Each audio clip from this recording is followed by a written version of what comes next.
Hanggang ngayon, wala pa kayong lead o development. Sigurado ba kayong tinatrabaho nyo ang kaso ng anak ko? Pasensya. Puro na lang pasensya. I need results here.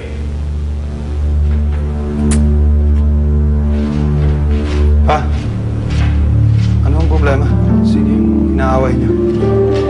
Yung investigador ng hit and run case mo, hanggang ngayon, wala pang lead sa suspect. I want that reckless and heartless driver to pay for what happened to you, son. Gusto ko mabilang mo sila.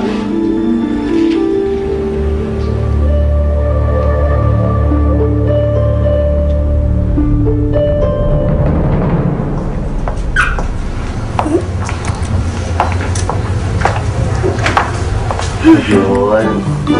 Parang na-miss ko yung mababang kilay ko. Ako mas parang type ko si Tonet kesa kay Tonya. Mas bongga kasi si Tonet eh. Si Tonya, Ano, dahan-dahan kasi sa salita mo. hindi masyadong bongga.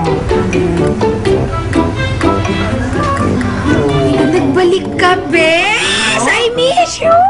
Ganda-ganda talaga ng pamangkin. Ang ganda-ganda ng pamangkin kita.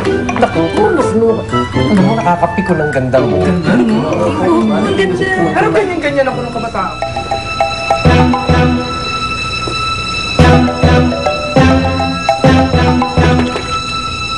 Mas nahawin ko na siya kayo. Ako na po, ako na. Ayan.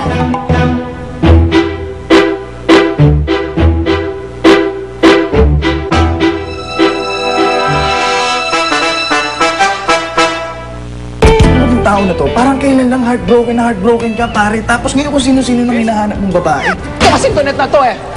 Siya may kasalanan ng lahat. Ako lang ang dapat na sinusunod ng mga bakla dito sa club. Tonya!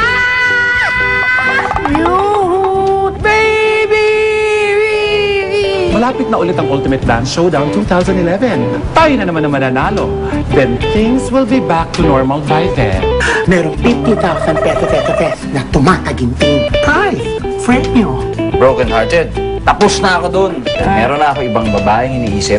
Sino naman itong babaeng ito? Doon kami nagkakilala sa isang bar. Sa may vegan. This guy is in love with you, pare. But